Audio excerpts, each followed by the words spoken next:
কখনো কখনো জীবনে এত কঠিন কিছু আসে, এমন কিছু আমাদের সাথে ঘটে যা আমাদের জীবনকে শেষ করে দেয়, আর আমরা জীবনের কাছে হেরে যাই, হতাশ হয়ে পড়ি। সমস্যা তো জীবনে হাজারো আসে, কিন্তু সেখান থেকে বাইরে বেরিয়ে আসার কোনো রাস্তা আমরা খুঁজে পাই না। তখন কেউ আমাদের কষ্ট বুঝতে পারে, আর না কেউ আমাদের কষ্ট দূর করতে পারে। এটাই কথা হলো, এরকম মুহূর্তে আমাদের নিজেকে কন্ট্রোল করতে হবে। একটা গল্প বলি।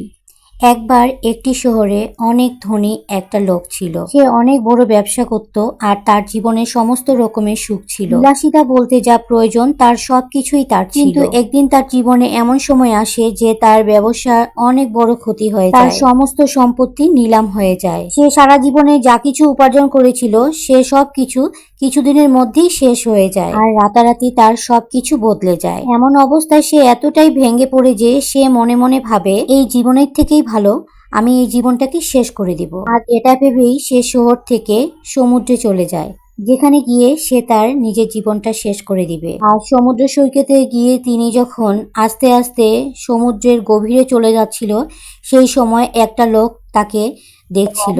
সেই লোকটি তাকে সেখান থেকে ফিরিয়ে নিয়ে আসে এবং তাকে জিজ্ঞাসা করে, তুমি এখানে কি করছো? তখন তিনি বলে, আমি আমার এই জীবনটা রাখতে চাই না, আমি আমার এই জীবনটা শেষ করে দিতে চাই। কারণ আমার জীবনে একটা সময় ছিল যখন আমি অনেক বড় ধনী ছিলাম, কিন্তু জীবন আমার সাথে এমন খেলা করেছে যে আজ আমার সবকিছুই হারিয়ে গেছে। আজ আমার কাছে কোনো কিছু বেঁচে নেই। তাই এমন জীবন নিয়ে আমি কি করব? এর থেকে ভালো আমি নিজেকে নিজে শেষ করে দেব।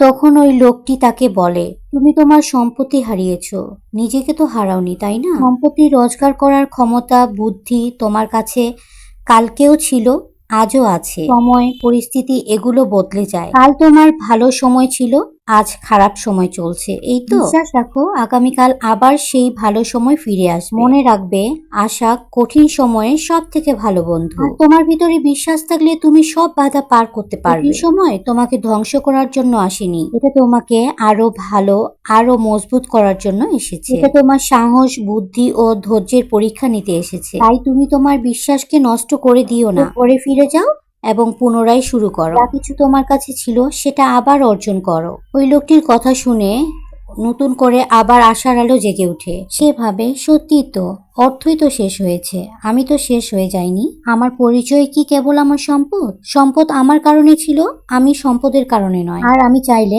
আবার সম্পদ রোজগার করতে পারি। এরপর ওই লোকটি শহরের থেকে ফিরে আসে আর নতুন করে কাজ শুরু করে। কিছুদিনের মধ্যেই সে আবার ধনী লোক হয়ে যায়। ছোট গল্পটি আমাদের শিক্ষা দেয়, সময় যতই খারাপ হোক না কেন সেটা একদিন ঠিক হয়ে যায়। তাই যদি আপনার জীবনেও কঠিন সময় চলছে, তাহলে না পেয়ে তার সাথে লড়াই করে এগিয়ে চলুন। মনে রাখবেন, রাত্রি যতই অন্ধকার হোক না কেন, সকাল কিন্তু অবশ্যই আসবে।